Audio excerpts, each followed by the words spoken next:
మీరు తీసుకునే అదే మందులు, అదే నాణ్యమైన మందులు, కానీ సగం ధరకే. అవును, మెడ్ప్లస్ బ్రాండ్స్ పై 50 to 80% తగ్గింపు. సో చాలా మందికి ఉబ్బకాయం పెరగడంతో బీపీ పెరగడం, బీపీ మాత్రలు వాడడం, బీపీ మాత్రలు సరిగా వాడకపోతే బ్రెయిన్ స్ట్రోక్ దాకా వెళ్ళడం జరుగుతుంది కదా. ముఖ్యంగా మనం బీపీ కడదాము. సో బీపీ ఉందని వాళ్ళకి ఎట్లా తెలుస్తుంది? సో అంటే మనం అనేది యావరేజ్ తీసుకోమని కొంతమంది చెప్తున్నారు. సో అసలు బీపీ మనకు తక్కువ ఉంది, ఎక్కువ ఉన్న లక్షణాలు ఏ రకంగా ఉంటాయి? మనకు బీపీ ఉందని నిర్ధారించుకోవడం ఎలా? Regular health checkups more important అండి. ఈ రోజుల్లో అబౌవ్ 30 years వాళ్ళలో కంపల్సరీగా ఈ బీపీ కానీ షుగర్, కొలెస్ట్రాల్ లాంటివి చెక్ చేసుకోవడం ఎవ్రీ 6 months కి 1 year కి జరుగుతూ ఉండాలి.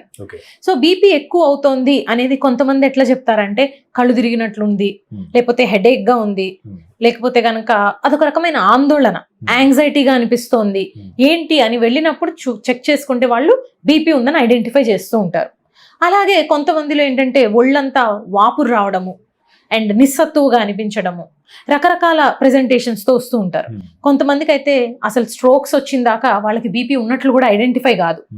సో ఈ బీపీ అనేది ఏదన్నా అండర్లయింగ్ ఒక కారణం వల్ల వస్తుందా అంటే వాళ్ళలో అబ్స్ట్రక్టివ్ స్లీప్ యాప్నియా అంటాం. ఈ ఊబకాయం ఉన్న వాళ్ళల్లో రాత్రిపూట పడుకున్నప్పుడు ఈ ఎయిర్ వే అనేది ఒత్తుకుపోతుంది.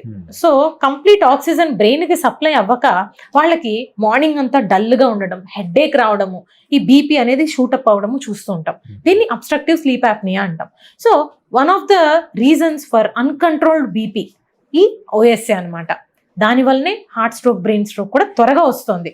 సో ఒబీస్ ఉన్న వాళ్ళు అండ్ ఇలాంటి సిమ్టమ్స్ ఏమన్నా ఉన్న వాళ్ళు ఒకసారి రెగ్యులర్ గా బీపీ చెకప్ చేసుకుంటూ ఉండాలి. గైడ్ లైన్స్ బట్టి ఏంటంటే ఆ బీపీ లెవెల్స్ అనేది ఒక్కొక్క కంట్రీ ఒక్కొక్కటి తీసుకుంటూ ఉంటాయి. మన ఇండియాలో అయితే అబౌవ్ 140/90 ఒక 3 times కంటిన్యూస్ గా మనం డిఫరెంట్ డేస్ లో మెజర్ చేసినప్పుడు కనుక నోట్ అయితే కంపల్సరీగా వాళ్ళని బీపీ టాబ్లెట్ స్టార్ట్ చేయాలి అని చెప్తాం.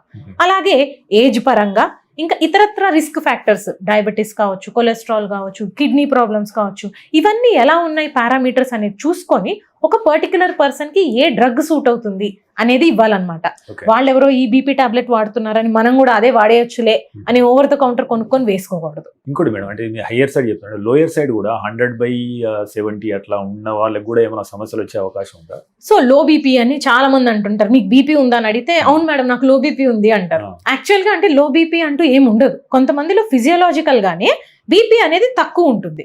అలానే హార్ట్ రేట్ కూడా చూసుకుంటే మీరు కొంతమందిలో అసలు బేసిక్ గా మనం రెస్ట్ లో మెజర్ చేసినా కూడా 100 హార్ట్ రేట్ అనేది వాళ్ళకి కామన్ అనమాట.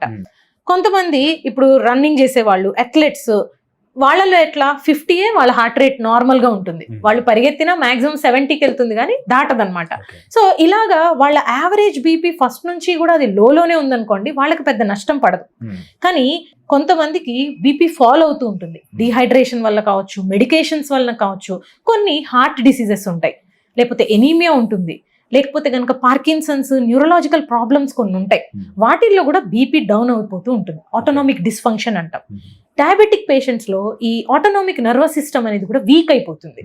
సో వాళ్ళకు కూడా ఈ బీపీ ఫాల్ అవ్వడం అనేది గమనిస్తూ ఉంటాం. వాళ్ళకి ఏమవుతుంది, బీపీ ఫాల్ అయిపోయినప్పుడు నుంచుని ఉంటారు అనుకోండి, ప్రెషర్ తోటి హార్ట్ బ్లడ్ ని పంప్ చేయాలి. పంప్ చేసినప్పుడు అది బ్రెయిన్ కి రీచ్ అవుతుంది. 80% of the circulation goes to brain అనమాట ఎవ్రీ మినిట్. అలాంటిది ఆ బ్లడ్ నుంచొని ఉన్న టైంలో అగెయిన్స్ట్ గ్రావిటీ పంప్ చేయలేక బీపీ తక్కువ అయ్యేసరికి బ్రెయిన్ కి బ్లడ్ సప్లై సరిగా అందదు. సో వాళ్ళు ఒక్క నిమిషం పాటు కళ్ళు తిరిగినట్లయి కింద పడిపోతూ ఉంటారు.